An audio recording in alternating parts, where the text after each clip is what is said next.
Alors, c'est quoi un manager minimaliste? J'ai une petite idée. On va essayer d'en parler aujourd'hui. On va essayer de parler haut, comme souvent.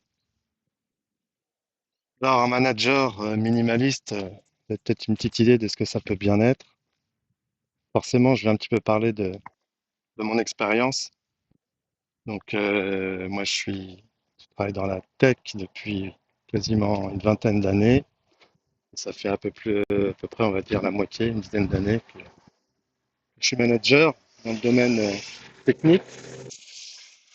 Et tiens, je vais faire une petite dédicace à Alexandre qui m'a dit de marcher en arrière, faire voir ce qui se passe. Et donc, petit à petit, je me suis rendu compte que ça pouvait être intéressant d'essayer d'améliorer ces techniques de management. Alors, comme beaucoup, j'ai lu des livres, j'ai vu pas mal de choses à ce sujet. Et après, petit à petit, on se fait sa propre expérience. Et donc, en fait, l'idée derrière ce concept, c'est de dire manager minimaliste peut en faire moins, mais mieux. Alors, on va essayer d'expliquer ça. Moi, j'ai une équipe actuellement d'à peu près 16 personnes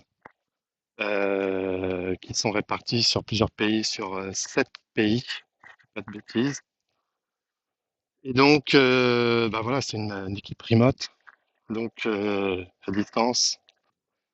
Donc, forcément, c'est pas tout à fait les mêmes techniques, mais l'idée, c'est de savoir, je dirais, ajuster ça le mieux possible. Et puis, disons que l'idée, c'est d'avoir quelque chose de fluide, de simple et d'efficace. C'est pour ça le côté minimaliste. Donc, pour rentrer un petit peu dans le détail, alors maintenant, je prends quelques notes pour essayer de ne pas avoir un discours un peu trop freestyle, on va dire. On pourrait dire, oui, alors j'ai lu ça quelque part, less and lead, moins de stress, plus de leadership. L'idée, c'est pas de surcharger l'équipe. Euh, Moi-même, je suis quelqu'un qui essaie de ne pas être trop saturé technologiquement. Donc, je vais laisser un espace numérique, on va dire, à mon équipe. Euh, Zéro notification, zéro mail en interne, que du chat. Et des petites choses simples aussi, par exemple, meeting le lundi matin, suivi des tâches, le fameux MMM, Monday Morning Meeting. Voilà, un truc simple, un truc facile. Et puis, les fameux one-to-one. Alors, les fameux one-to-one, je pense qu'une fois toutes les 2 semaines, ça suffit. Toutes les semaines, c'est un peu un rythme un peu lourd. Et surtout, pour moi, le one-to-one, c'est pas un moment où on regarde la liste des tâches, qu'est-ce qu'il y a à faire. Ça, c'est pour les équipes, les team meetings d'équipe. Non, l'idée là, pendant le one-to-one, c'est vraiment de pouvoir, on va dire, parler du projet perso de la personne. C'est-à-dire, où est-ce qu'elle en est, sa carrière, dans la boîte où on est, qu'est-ce qu'elle veut faire, qu'est-ce qu'il y a à améliorer, comment je peux l'aider, et surtout la laisser parler. C'est vraiment un moment où voilà, une personne de l'équipe, elle doit s'exprimer, c'est quelque chose d'important. Et et puis ça suffit, quoi. Voilà, le reste du temps, on peut gérer ça de manière plus ou moins asynchrone. Moi, j'aime bien avoir à peu près, on va dire, un canal uniquement. Donc, dans notre boîte, c'est Teams. Donc, un canal Teams avec toute l'équipe. Alors, Teams ne le gère pas aussi bien forcément que ce qu'on peut trouver dans Slack, mais avoir des sous-groupes par catégorie, par type de projet, c'est quand même bien pour pouvoir retrouver une conversation, surtout quand on a été absent pendant quelques temps. Et donc, il y a un Teams, un groupe, un chat d'équipe ouvert à tous, transparence, visibilité, et aussi ça permet aux autres de voir comment on règle des problèmes pour d'autres projets. C'est toujours utile pour comprendre comment ça peut marcher pour d'autres projets. L'idée aussi, c'est pas de charger d'informations. Donc c'est pour ça qu'avoir quelque chose par groupe, ça peut être, c'est quand même utile d'avoir des sous-groupes. J'espère que Teams le fera mieux, on va dire, prochainement. Et vu qu'il copie un peu Slack, je ne doute pas que ça va venir rapidement. Et donc voilà, pas de mail, c'est tout. Communication au plus simple. Et pour ça, bah, il faut savoir déléguer intelligemment. Le souci, quand on fait de la tech, c'est que généralement, on vient d'un domaine, d'un domaine technique. On a été technicien, moi le premier, j'ai beaucoup de technique. Euh, et donc le piège, c'est de vouloir être l'expert technique. Donc avec l'expérience, l'ancienneté, c'est forcément quelque chose que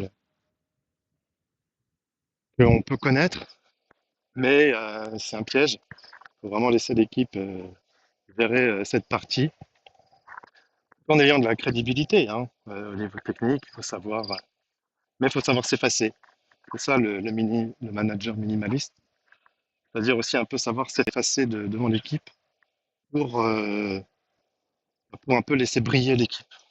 Vraiment important de mettre en avant et de ne pas être le type de manager qui va vouloir récolter, hein, comme on dit, tous les lauriers. C'est tentant, hein, mais il faut savoir gérer ça correctement. Donc ça, c'est les bases. Après, sur le style, chacun a son tempérament.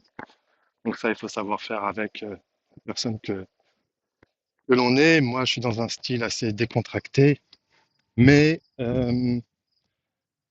savoir garder ses distances. Hein, parce que les managers trop copains qui vont aller boire des verres avec les collègues après le boulot, c'est bien, mais il faut pas trop le faire. Parce que il y a des moments où il va falloir savoir quand même prendre des décisions, savoir expliquer certaines choses qui viennent du management. Donc ça, c'est jamais très évident. Pourquoi un tel a eu une promotion et pas d'autres?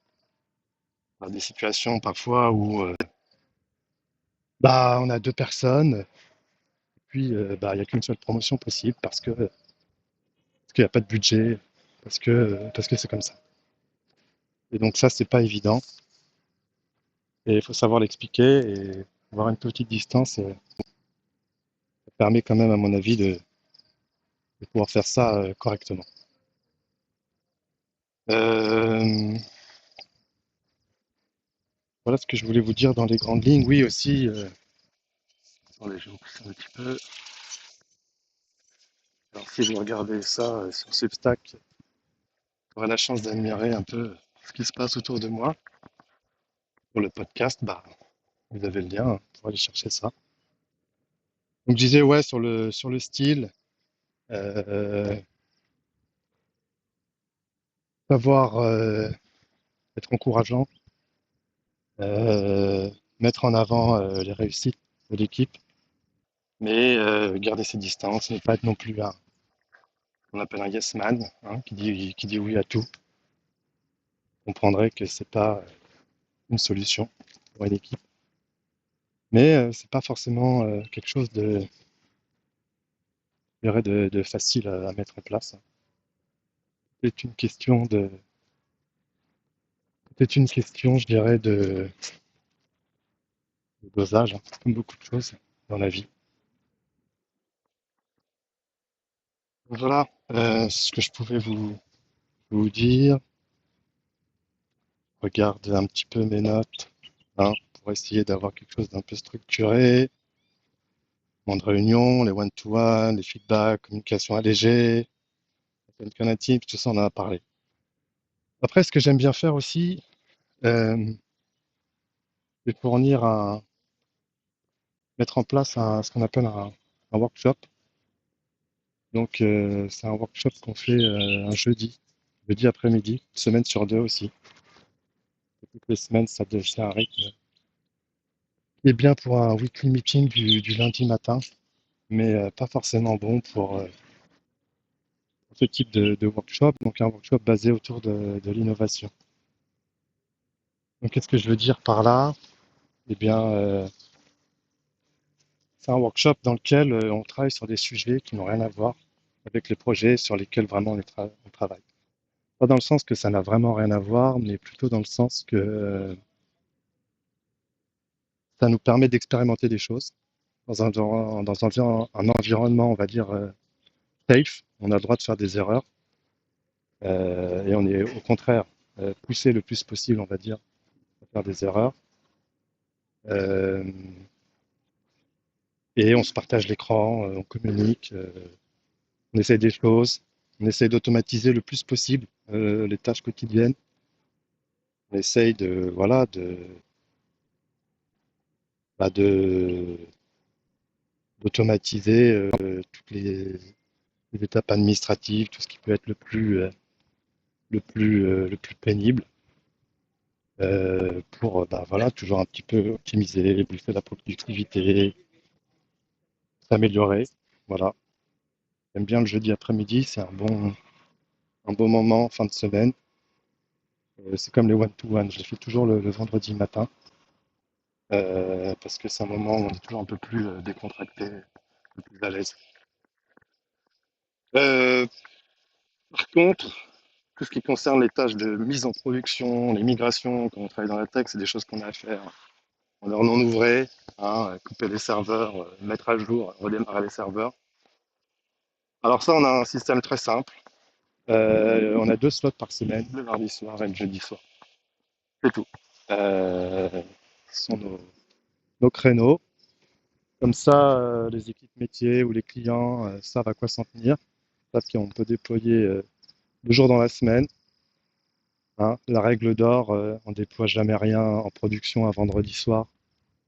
C'est une grave erreur, parce que le samedi matin, si ça marche plus, bah, on n'a personne sous la main. Hein. C'est toujours compliqué de la récupérer tout le monde. Donc, euh, donc voilà, une petite règle, on va dire. Et puis le lundi, bon, hein, on a la flemme, et puis le lundi, c'est le team meeting, donc on peut pas tout faire. Donc voilà, dans les grandes lignes, c'est très simple, hein. Pour être un manager minimaliste, bah voilà, surtout dans la tech, faut essayer de pas envahir ton équipe, laisser de l'espace pour respirer, les mettre en avant, le moins de meetings possible, zéro email, zéro notification, avec le moins de stress possible. Mais forcément, quand on travaille dans notre domaine, il y a toujours des choses qui ne marcheront pas. C'est la vie. Mais voilà, si on est bien préparé, normalement, ça ne doit pas nous causer de soucis. En dernière partie, il me semble que je voulais parler un peu des outils. Ouais, ça peut être quelque chose d'intéressant aussi. Alors, bon, au niveau des outils pour le manager en lui-même, bah, hein, quand on est minimaliste, on va dire, bah, on reste une petite liste de tâches. Pas trop de sous-dossiers, ça sert à rien. Juste quelques tâches. De toute façon, si elle est trop longue, c'est qu'il y a quelque chose, on a raté quelque chose. Qu'on est mal organisé, qu'il y a un souci. Donc une petite to-do list, ça peut être un carnet, ça peut être numérique. Je pense que le débat n'a pas vraiment de sens. Ce qu'il faut, c'est que ce soit accessible rapidement, sous la main. Et comme je disais, voilà, il y a 6-7 tâches dans la liste. Normalement, ça suffit. Avec, comme vous savez, hein, on commence le matin par la chose qui fait avancer le plus vers l'objectif le plus important qu'on s'est fixé. Facile à dire, mais pas toujours à faire. Mais une petite pause avec le café du matin, normalement, il suffit à planifier ça. Donc ça, c'est juste pour, on va dire, la partie, la partie management. Ensuite, euh, gérer le flux d'email. Ça peut être ça peut être quelque chose de compliqué. Alors, je travaille dans une boîte où on a la chance d'avoir Microsoft Copilot et j'avoue que c'est un sacré avantage. C'est vraiment un avantage parce que je peux déléguer toute la partie email à Copilot. Donc, je me mets face à mon copilote, hein, mon petit assistant, je lui ai donné un petit nom, hein, euh, un petit peu comme j'avais fait pour ChatGPT avec mon ami José, histoire de un peu humaniser la chose, mais c'est surtout une sorte de réflexe, ça donne des habitudes. On lui dit salut José, comment tu vas? Aujourd'hui, je fais ça. Bon, ma petite astuce, je pense que j'en ai déjà parlé, mais si vous écrivez faites un PDF avec tout ce que vous avez écrit, votre style d'écriture, vous le chargez dans la mémoire de votre copilote ou votre assistant de ce que vous avez au boulot. GPT, si vous n'avez que ça, mais le problème c'est que ChatGPT n'aura pas forcément accès à vos emails. Euh, et puis vous lui dites, bah, parle comme moi. Ça permet toujours d'avoir quelqu'un qui va être sur la même longueur d'onde, qui va utiliser votre style. Puis si jamais vous avez besoin de copier-coller des messages, c'est toujours utile. Là, ce qui est bien avec Copilot, c'est il va faire la différence entre le ton personnel lorsque vous écrivez quelque chose par vous-même, avec le ton un peu professionnel qu'il va pouvoir réutiliser en s'inspirant de vos messages que vous avez déjà écrits.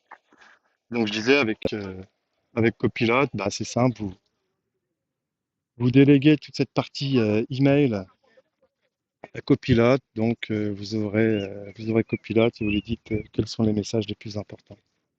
Il va vous faire un petit résumé. Vous pouvez lui parler, vous lui dites bon bah pour cet email-là, vous répondez à machin que c'est OK pour le projet, on va faire comme ci, comme ça. Réponds en anglais, sur un ton professionnel ou avec mon style habituel, prépare-moi un draft. Hop, faites ça pour les 4-5 mails importants.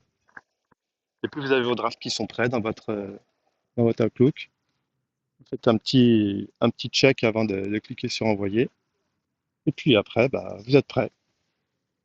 Donc vous pouvez lui demander de lui scanner, de faire des résumés des autres messages. Mais voilà, ça permet d'aller très rapidement gérer quelque chose qui est très chronophage. Je sais pas si vous avez vu dans les notes ou dans les posts que j'ai pu envoyer, mais on reçoit tellement de communications dans ma boîte que je suis à plus de 16 ou 17 000 mails non lus en 5-6 ans. Donc, c'est vraiment quelque chose d'assez pénible et contraignant. Et donc, ce genre de solution, on va dire bah, que ça change la vie. Alors, ok, les mails ont un style un peu copilote. Forcément, un style un peu IA. Alors, bon, quand c'est pour écrire à un support technique qui va gérer ça dans un ticket ou un groupe de techniciens, ils vont pas se formaliser. C'est pas très grave. Quand vous parlez à des pairs, des personnes du même niveau, on va dire, tout simplement, ça peut être difficile, mais comme quand on parle à des gens on va dire, du moins à ses pairs, je dirais que ça passe. Ça passe dans le sens, on voit que le mail a été envoyé avec copilote, mais c'est pas grave. Vous êtes quelqu'un de pressé, hein, dans ce monde pressé, et donc je remarque que c'est de plus en plus toléré ce genre de message. Donc c'est pas grave. Le message est passé, il s'inspire un peu de votre style, ça reste assez robotique, mais c'est pas grave. Quand c'est pour l'équipe, vu que moi je leur envoie pas de mail, j'ai pas ce souci. Mais quand c'est par exemple pour envoyer un mail à un supérieur avec en copie l'équipe pour montrer le travail accompli, etc., mettre en avant l'équipe comme je disais, bon là je l'écris moi-même avec mon style, de la manière la plus simple possible. Euh, voilà. Mais ça, ce sont des mails qui font plaisir à écrire. Donc c'est vraiment idéal. Donc tout le monde n'a pas la chance d'avoir une IA qui gère, qui est connectée à sa propre boîte mail. Je vais faire quelques recherches. Je pense que ça va être possible de le faire avec d'autres sortes d'IA. Euh, mais vraiment, moi, ça me sauve des heures et des heures de lecture, de résumé, de mails à la chaîne, avec je ne sais combien de retours. Donc, vraiment un truc très, très, très positif. Dernier outil, euh, au niveau de la gestion de l'équipe, toujours dans le mode de fonctionnement d'un manager minimaliste. Bon, comment on gère le travail de l'équipe? Alors, comme moi, vous utilisez la suite Office 365, ce qui est le cas, je pense, de beaucoup de monde. Je pense qu'il est possible de faire à peu près pareil avec la suite Google. On a un fonctionnement ultra simple.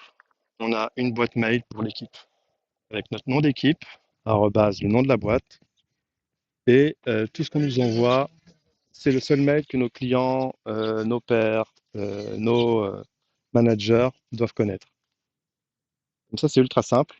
Donc, avec Office 365, on a la possibilité d'utiliser gratuitement ce qu'on appelle Power Automate.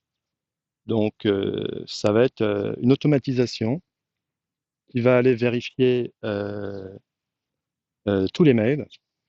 Et puis, avec un système de mots-clés très simple par projet, ou des mots-clés, vraiment une vingtaine de mots-clés, même pas, et ben, ça va nous créer des tâches euh, ou des informations, en tout cas, directement dans un grand planeur. Donc, un planeur, c'est une sorte de grande to-do list d'équipe avec des buckets, on va dire, des compartiments.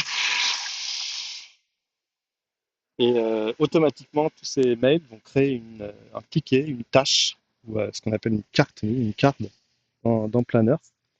Et puis l'assigner à la bonne personne, toujours basé sur des mots-clés ou des petites règles en dur qu'on a créées. Et c'est ultra efficace. C'est-à-dire que vous avez quelqu'un qui vous envoie un mail sur tel projet, il faut redémarrer tel serveur, bim, ça va tout de suite dans la bonne case, ça assigne à la personne en charge du projet, ça lui envoie même une petite notification dans son, dans son Teams, donc il n'y aurait même pas besoin de consulter la boîte mail en permanence. C'est ultra pratique, ultra efficace, il y a de la visibilité pour tout le monde, c'est partagé. Une fois que la tâche est planifiée, est finie, on on la ferme. On a la possibilité de choisir le temps passé dessus et ça nous fait un rapport automatique avec le temps passé sur chaque projet, chaque action, par chaque personne, avec le minimum d'effort et je dirais le plus rapidement possible. Donc voilà, l'automatisation, de la simplicité, quelque chose qui va permettre d'aller vite. Je pense que c'est comme ça qu'on peut gérer une équipe de manière la plus simple, efficace, en laissant de la place. Alors forcément, on est sur la phase 2 maintenant de cette façon de faire avec de l'IA. On va mettre en place des agents qui vont aller lire ces messages, qui vont être connectés à nos outils internes pour aller actionner des actions que l'équipe ferait.